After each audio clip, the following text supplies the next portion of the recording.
Hey everybody, welcome to another edition of NCW, also known as New Comics Wednesday. If you haven't been with us before, we chat for a few minutes every Wednesday about Zenescope's newest releases. And if you don't know who I am your NCW host, Amber, as it says at the bottom. Basically, what takes place here is we'll chat about anything that's new that's come out. We'll ask some questions.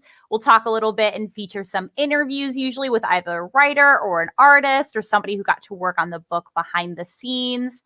If you'd like to hear about our past releases, because we do this every Wednesday, you could go onto our YouTube channel and look at past NCW videos.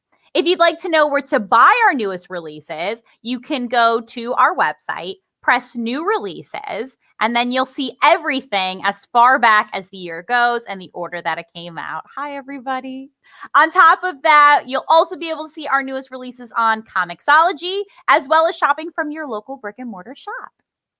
Today, we'll be talking about the Wonderland Annual Reign of Madness, and that's not spelled R-A-I-N. It's spelled R-E-I-G-N.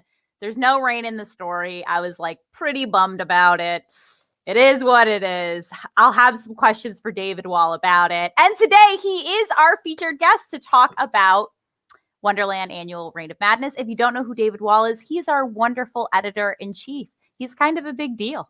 We're kind of friends. We've made, I won't get too much into the backstory, but our company did have a retreat this past weekend, and David and I, as well as our incredible art member team, Ashley, I don't know her official title, so I apologize, Ashley, created this alliance where together we decided that if the end of the world happened, that we could each bring a skill to this team. So David is a fantastic, very talented person, and I'm very glad to have him on my show today.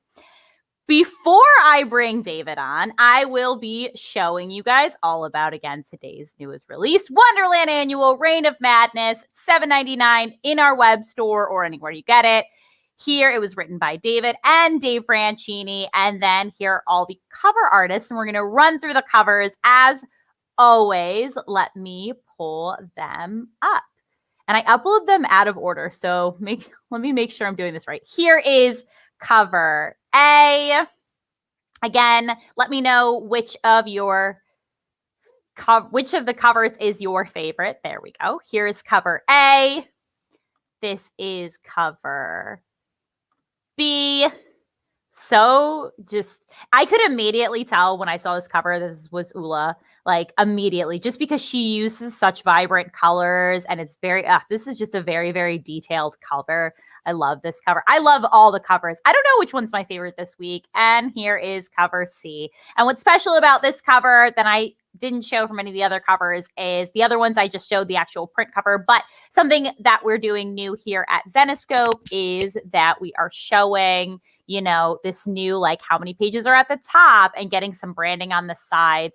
And you'll notice that maybe the little icon that's up here, trying to point, there we go. That icon right there changes colors based on the themes of the book. So again, today we are talking about Wonderland Annual Reign of Madness, $7.99 in our web store. Let me know in the comments which is your favorite cover. It's a pretty close toss-up. Usually you guys are very on sync, cover C, and I know why. I'm on to everybody here. But I feel again, this is one of those issues where all the covers are just equally as good, where I love all of the covers. Cover A, I think I might like cover A the best. I like that we get both characters as well as the Jabberwocky in the background. So anyway, without further ado, I will be bringing on our editor-in-chief, David Wohl. Oh, I'm off to the side. I'm trying to stay not blurry. You're not blurry. Okay, cool. I can see every handsome thing on your face. All thank of you very much. Your just wonderful saying that hair. because we're on the same team. Yeah. Oh, well, we are in the same team. Tell everybody about our alliance that we created. So, yes, we had this retreat in the Pocono Mountains that I guess are high up or something. It was nice there, and but at the hotel, we kept kind of veering off into thinking about, what if this was a Tales of Terror And what if all these different things that were happening to us during the trip, actually like we're getting picked off one by one. So the two of us and Ashley decided that, and other people too, like Stu, because he was a nice guy, and a Marine, and certain people we thought would help our team to get better, but then at the same time, there were some people who we thought probably wouldn't be great additions to the team. And no offense to them, I mean, they're great people. It's just that in this post-apocalyptic world that we're envisioning, there's just some people who might drag us down, some people who might, not be the best to have in those situations. They're great people, but, when push comes to shove, and, Ashley, she's got her gun. Oh, I shouldn't talk about that. And, there's things that each of us could do. I'm not sure what I could do really besides, Well, we felt that you were going to be really level-headed. So, like, that's what it also was. Like, we had people pitch us, essentially, like, why they deserve to be on our team and what they could add. And another background, like, Ashley has a farming background. I do as well. I also have a gardening background. David is just a really smart person who also would make very level-headed decisions and not very emotional decisions. And during a post-apocalyptic time, it's hard not to make emotional decisions. It's very true. I'm actually, I'm reading The Road right now, and I was thinking about that, like what would we do in that situation? How would we stay level-headed with the cannibals? You got to stay away from the cannibals. Up there, it just seemed like there was the possibility of strange things happening. Our hotel room happened to be in this weird off the beaten path, and you had to go down a path that seemed like you're going in circles.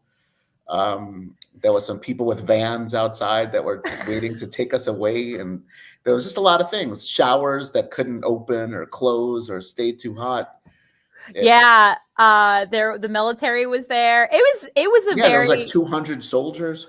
It was such a great weekend. Again, shout out really to Joe and Ralph for putting that together, for taking us all there. It was such a fun experience. I don't want to name names, but maybe one of us won a bunch of bets this past weekend on football games, raked up some money.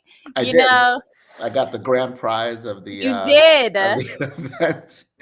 Actually, I sent a message to Joe, like thanking him, because I just got to Zenescope like 2 months ago, roughly, a little more, and I'm able to now, you come to a new place, and it's like, are there memories that we share? Like I'll be hanging out with people, and they'll be like, remember that time when blah blah blah happened?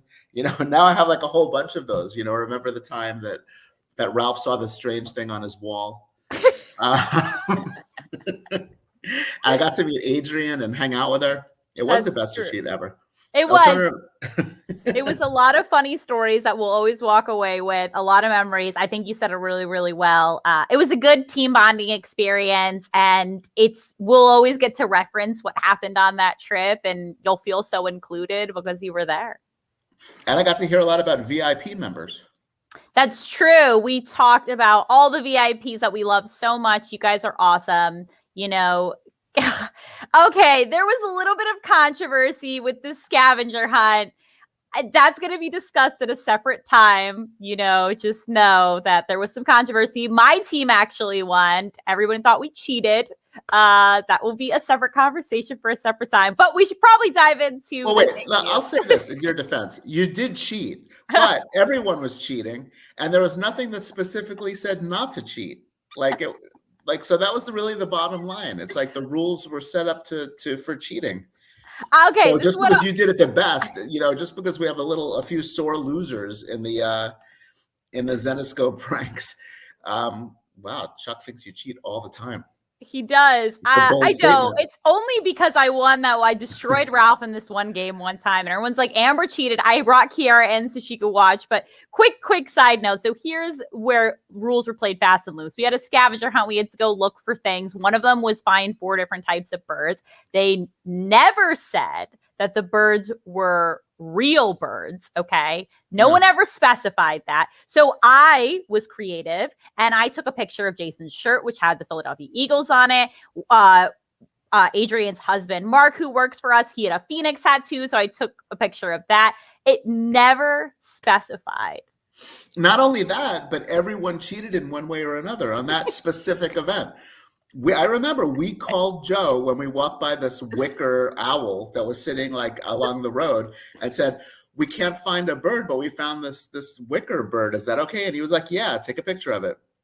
And then so suddenly, when we took fake pictures of things, anyway. Not to throw him under the bus, I might get in trouble for this.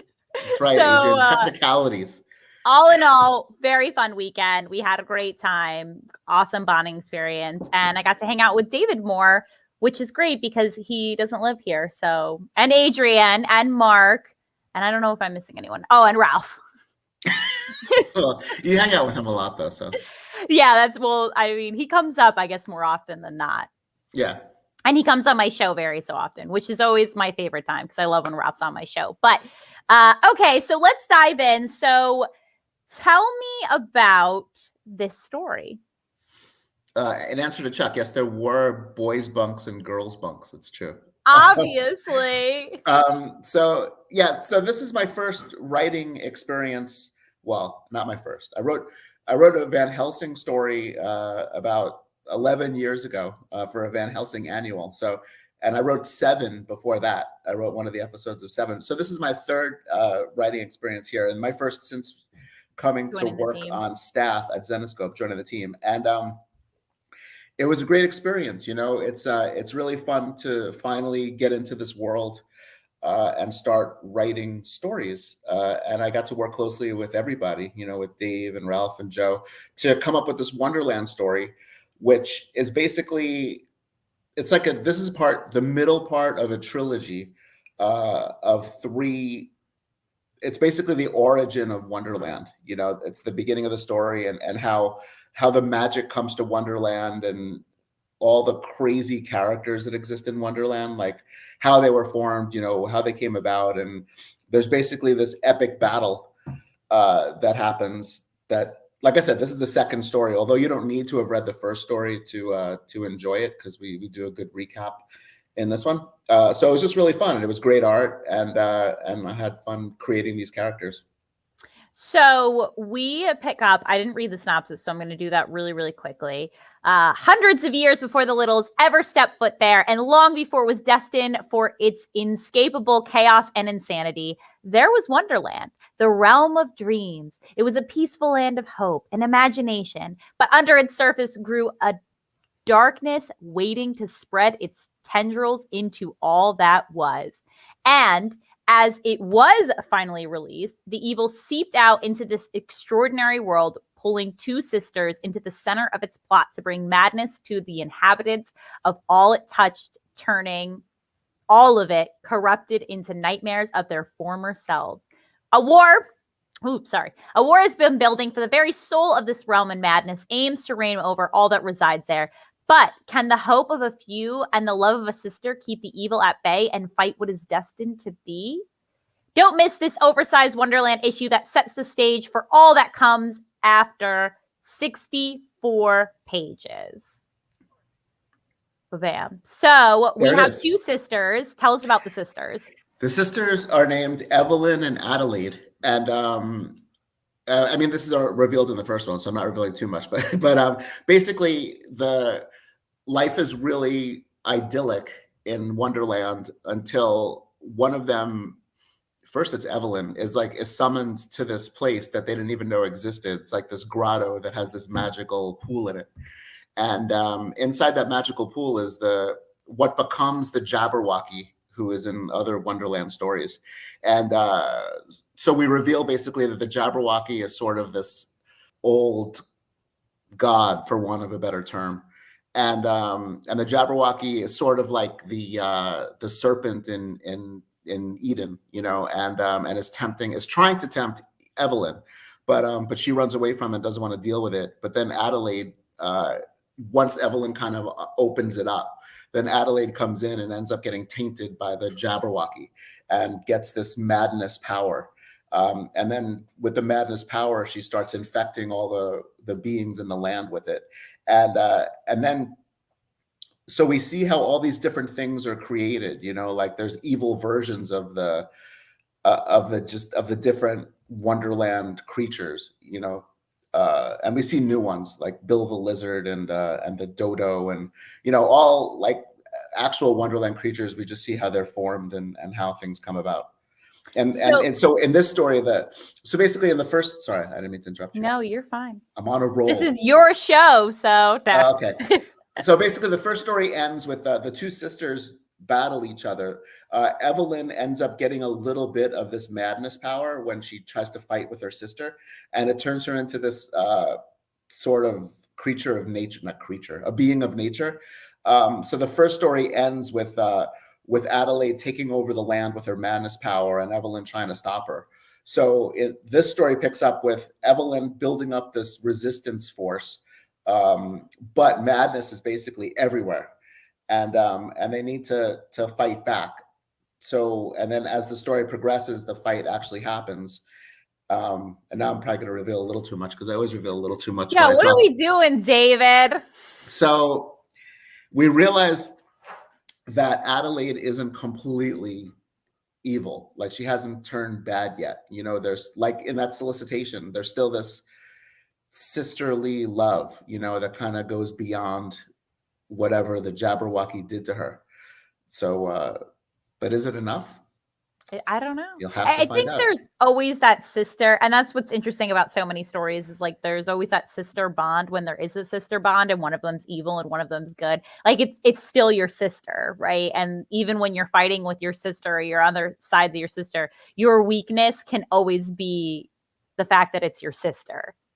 That's true. Hopefully true. I have known some people that weren't like that, and they just never even wanted to talk to their siblings again, but that's a story for a different day. These sisters do have something going on with each other. Okay, so not my sisters, by the way. I get along with my sisters just fine. Just quick side note, I do have a sister, actually. Her name is Amy, and she's older than me. And it could have gone with the thing that maybe David just said. We did not get along for a very long time. We did not really, we were too close in age. We were like a year and a half apart. It was very tough.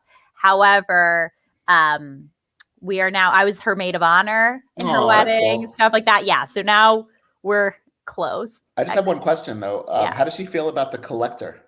She doesn't really like horror movies. I know, David. It is. My mom and I love horror movies. My sister is like, she kind of likes it. We're very opposite. I'm very like, blonde, cute. Not my sister's not cute, but my sister is very like quiet. Cerebral? Yes. She has brown hair. We're total opposites of each other. Like everybody used to say, well, not everybody used to say, everybody will say now, like we're Anna and Elsa. Like I'm Anna and she's Elsa. From Frozen. So I got the ref. Well, I don't know. And today, I forgot how hip you are. So what is my favorite horror movie? Did I say that? I know. See, I think that people have a weird bias towards stuff they grew up with, and like I noticed that like people are fans of Star Wars or like whatever. It's like whatever you were like 10 years old when you saw was like, what you think is the best, So I know I saw The Omen when I was probably like 8 or 9 years old. So like that was sort of my favorite horror movie, when I was a kid. Wow. So I don't know. You have to get back on that. Phantasm was really good. This could be a whole side conversation. I just don't. Phantasm was like the weirdest movie I ever saw. And so it's like this ongoing joke with my boyfriend and I. Is that we're the only people that think it's so weird, but every time we talk to people, everyone's like, it's so good. Oh, no, Phantasm is not a good movie. Who can say it's a good movie? They have this everybody says it. Googly moogly in the movie. Everybody and a guy gets his hand stuck in a garbage disposal, right? And those that couples in the cemetery. Like it was. Oh my God, it's such a terrible movie. See, that's the thing. I bet someone is a kid and they see that movie and they're like, wow, this is like the best movie I've ever seen, He's always trying to get me to rewatch it though. Like we went to Phoenix very recently and we were on a flight and he's like, okay, download Phantasm. We're going to rewatch it. And I was like, I don't want to rewatch it right now. I was thinking in New York though, like we should have like horror movie screenings like every night. Cause you guys talk about all these movies that I've never heard of. We should. So, right, back to Wonderland. Back to Reign of Madness, the book we're promoting. Question. So, obviously, Wonderland influences a lot of this. Were there other types of influences? Like, were the sisters influenced by anything? Were characters, it just, as immediately as I started this story, and I know we're in the middle of a trilogy, but immediately as I started the story, it felt like an epic. Like I got all that backstory so quickly. It was written really, really well. I really enjoyed reading. The opening drew me in immediately. Like I was immediately into the story, even though I had not technically read the first one first. I ended up going back and rereading it. But I had to also. But so were there any other influences that happened throughout the story that maybe we missed? No, I mean, I think that there's definitely like an Excalibur kind of feel to it. I don't know, like epic fantasy, I think is what we were, sort of shooting for with it, like, and also I think the original Zenescope, like the original Wonderland stories, we really wanted to reach back and go for those epic sensibilities of those stories, like something primal, like someone was saying in the chat earlier, like the Cain and Abel thing, just like things that people could relate to, because because we all go through them. I'll admit, this felt biblical to me. I agree. Cain and Abel, but also felt like the whole pond serpent thing definitely felt like Adam and Eve. Yeah, there definitely was like some biblical stuff in there too. I definitely noticed some biblical references. I wasn't sure if that was the point, but it felt that way. And I give Dave a lot of credit for that because the very basic story was Dave's. I guess it probably was Dave and Joe and Ralph. Dave really was the one who massaged it out and then kind of brought it to me, and then I continued massaging it out. So it's really fun working with the creative people here. It's a cool process.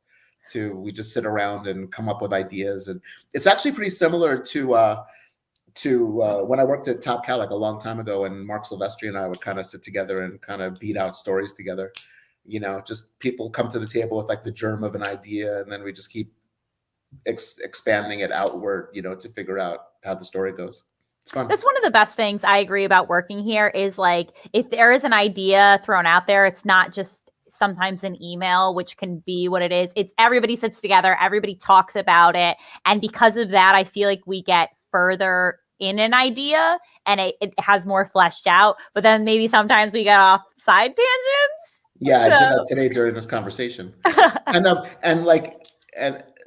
people at Zenescope talk a lot of trash to each other. Do they? But I will say, and it almost made me wonder, like, can I have a creative conversation? Are people going to tell me, hey, David, your idea sucks, go home.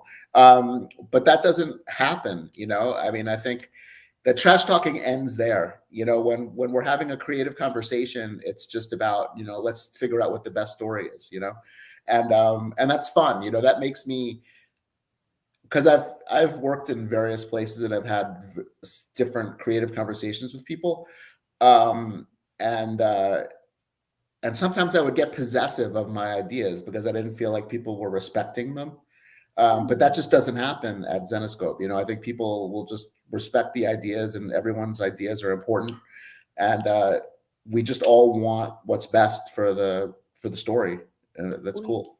We do. Quick side note. So our trash talking really goes heavily into sports. We like really trash talk each other into sports. By the way, I picked 7 of 9 against the spread. Wow. On Sunday, including the best bet. The best bet. You picked the Patriots too, so we both picked the best bet. I did. We both did. My fantasy team ended up, I was up by so much, ended up only winning by 0.3. Oh, wow. Mine lost by 1. It really came down to the wire. And other, like, just quick side note trash talk. So obviously, David and I maybe bet a said person at the office that the Eagles would lose to the 49ers. And so then said person had to pay up, and I don't think he was too thrilled about it. I'll let you guys guess in the comments who you think it was. So I got to make some money on the trip, which is cool. Oh, yeah. So, and I'm going to bring this up now because I know at the movie night, right, was Lost Boys. I'm just going to veer all over the place during this conversation. That's but, okay. You know, I was saying how people like whatever they see when they're young becomes like their favorite movie, and I feel like that's the case with Lost Boys. You know, like people who see Lost Boys when they're kids somehow, no offense to anyone who likes Lost Boys, think that Lost Boys is a good movie when it's not. I mean, it's kind of subjective, I guess, because some people could like it, and you know that doesn't make them wrong, even though they are. But so, like to me, that's like that. You know, I think Lost Boys, if you see it as an adult, you might not feel the same way about it. This is totally off track, so I'm sorry. Totally up. That's okay. I'm digressing. If you guys haven't seen the movie club on Lost Boys, go back to our YouTube channel, watch the conversation so you could see. Spoiler alert, Chris Sampson did give it a 5, which I know is what everybody's interested in knowing. But also you can see the homage cover for the Lost Boys. So make sure you go back. Utmost respect for our fellow writer, Pat Shand, who gave it a 2.5. Yeah, Pat. Which I completely agree with.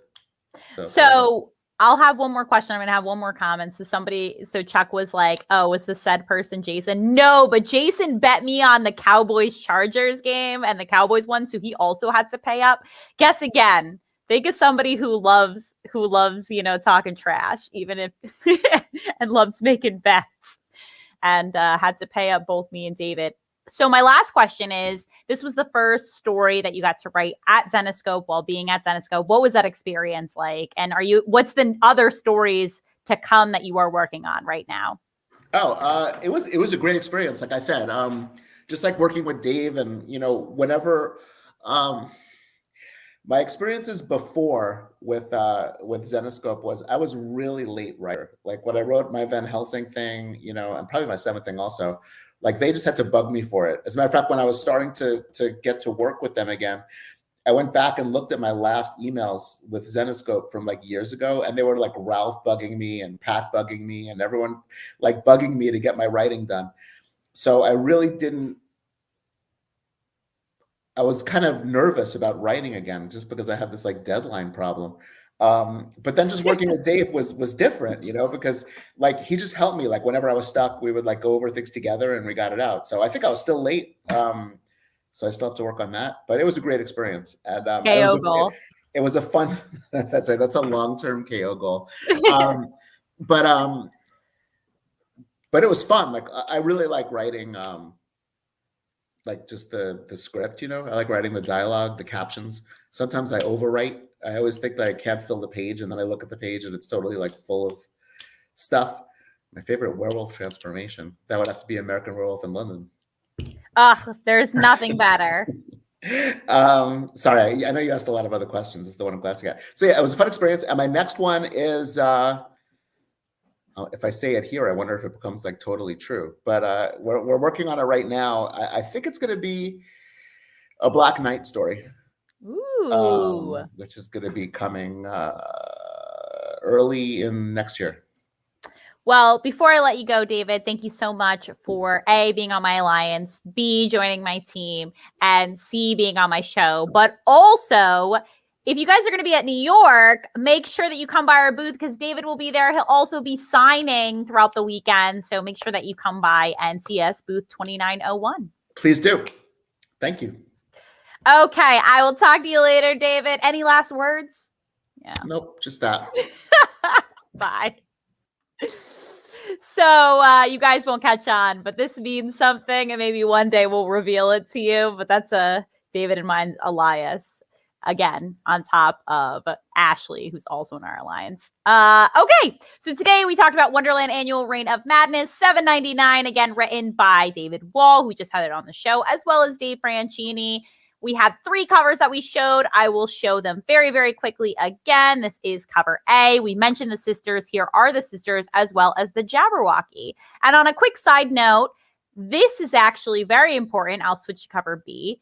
You know that you can see the Jabberwocky in person in Second Life if you go to our Second Life universe, which is out right now. You can go play in the universe. You can play as Cindy, but the Jabberwocky exists there. And there's a special promotion going on right now. Here is cover C for the Jabberwocky and for the universe. It's Oktoberfest there. So there'll be some awesome beer you can get, some outfits. Make sure that you go to the Zenescope's universe in Second Life so you can see all of the really, really cool stuff going on for all of Oktoberfest.